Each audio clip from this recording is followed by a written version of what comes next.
Alright, welcome back everyone.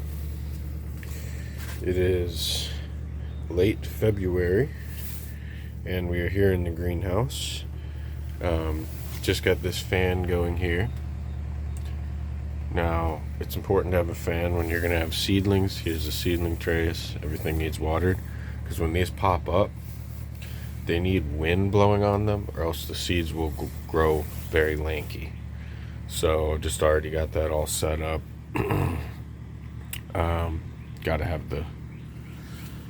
that set up beforehand, or even as soon as they pop up, you could do it too. But I want to get my fan in here. It's always good to have a fan in the greenhouse, some circulation, so the air doesn't get stale in here. But we're actually going to do something a little different today. Got my seat here, so at night I'll put my heater on this if I need to, but mostly I like to keep this clear because no matter how small the greenhouse is, my motto is that, you see my pajamas there, my motto is that, hold on one second. Okay. Let me see. Yep, I'm still recording. So my motto is no matter how small the greenhouse is, you gotta have an area to sit down. Right now I'm sitting down. You gotta have an area to sit and just enjoy the greenhouse with your plants. So, unless it's just like a little hoop house over a bed or something like that. But if it's an actual greenhouse structure that you build, you're moving plants in, keep a spot for a small chair. Hydration is key. Now, I'm sitting down because doing something a little different. I wanted to do a little story time.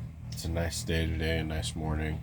I want to do a story time about a little bit of my family history with gardening. And I feel like that's important because, there's a reason that when you go to the doctor and stuff like that, they always ask you, oh, what's your family history?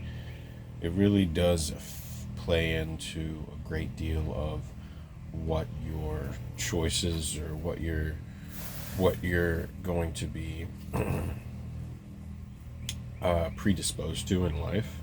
So I wanted to tell a story about really both sides, the men on both sides in my family. So my great grandfather on my mom's side, full Italian man, full Sicilian man. He lived in, I'm pretty sure he was first generation, so came over from Italy, but he lived in a very cold climate in America. He lived in Ohio, and that's really, and not even just Ohio, but the snow belt in Ohio that's near the lake, so you get lake effect. So we're talking consistent temperatures below 30, even in the daytime. If the sun comes out, it's for like an hour, and it doesn't warm anything up really at all. So, and at night we're talking like 10 degrees, 3 degrees, low single digits is common, pretty consistently for like 5 months out of the year. So that's a harsh temperature to grow in. Now he actually grew fig trees. Hold on one sec.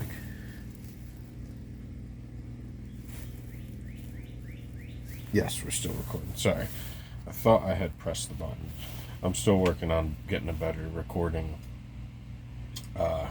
system set up, or a gimbal, whatever they call it. But been researching it too much. Probably just need to pull the trigger and buy one. But anyways, he grew fig trees in this cold temperature. This old Sicilian man grew figs, and he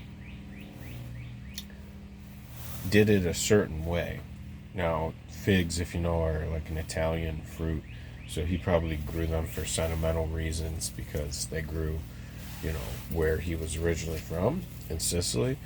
So he would cut them, or not cut them, he would probably prune them back a great deal, and then he would bend the tree over because figs are kind of bendable, so you would bend the fig over, and then he'd make a mound over it, and then he would bury it with like all types of stuff, hay, the dirt, and just make this big mound.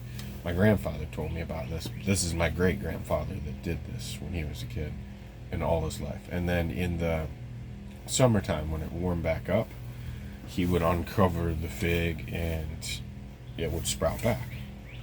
And he would save it from the harsh winters like that. And snow on the ground for probably 3 months, frozen solid. He would grow, so he would push the zone. So it's actually in my blood to push this growing zone by a good bit. So, and then the other story is, so that's kind of on the fruit tree side.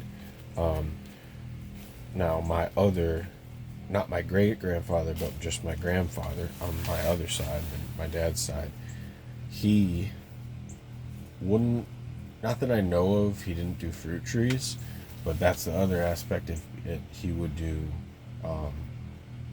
vegetables, and he would grow,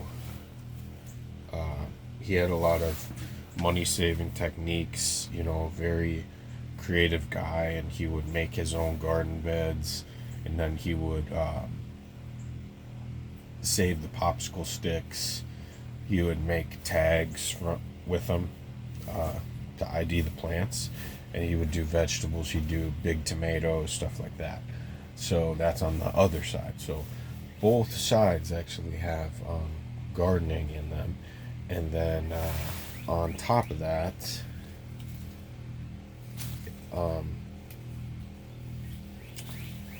it's just a part of who I am, who I've always been, is connected to plants.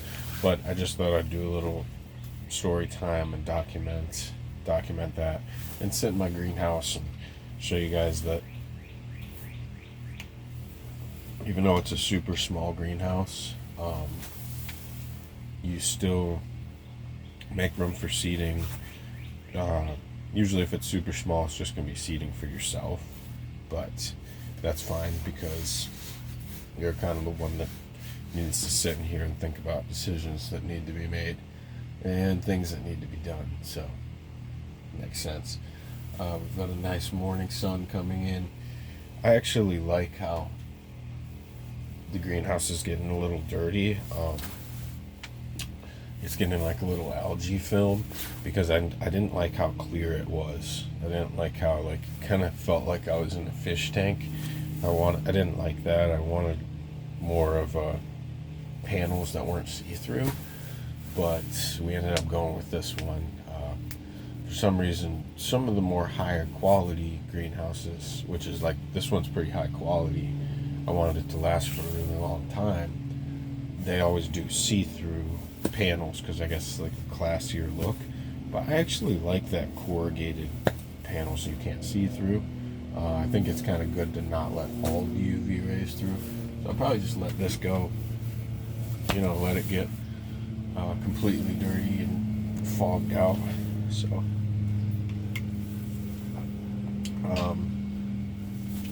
but yeah, everyone have a great day. I hope you enjoyed my little story time. We will be back. We've got a lot of plant stuff cooking, and we got to get to watering the plants. So let's check the time that we're at. 9 minutes. Pretty good. Alright, well, thank you everyone for tuning in.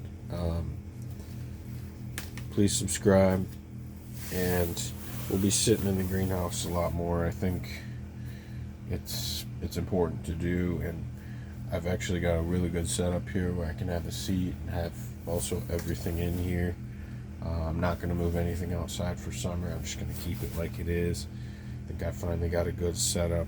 I'll flip you guys back around again for just a minute, show you guys how much room I've got in here. I think it's one of the best setups. So you see I'm up on my chair, my stool. It's a stool which I like. It's kind of high up, so I get doesn't take up as much room, and I get a good view. And then I've got a good amount of room to stand in there. I think I'm gonna leave the tarp in here all all season too, just because it gets really dirty, and I think it's better to, it's like maybe protecting the ground. But yeah, I got a little bit of room to stand, a little bit of room to sit, and all the plants are in here, all the seedlings, so looking good. The only plant that I did leave outside as an experiment is my Sabra, and it looks like I'm having to cut that down to like bonsai size, and hopefully it comes back. But that'll be for another focused video. We'll take a deep dive into see what's going on with that. But all right, well, thank you for watching Storytime, and everyone keep growing on.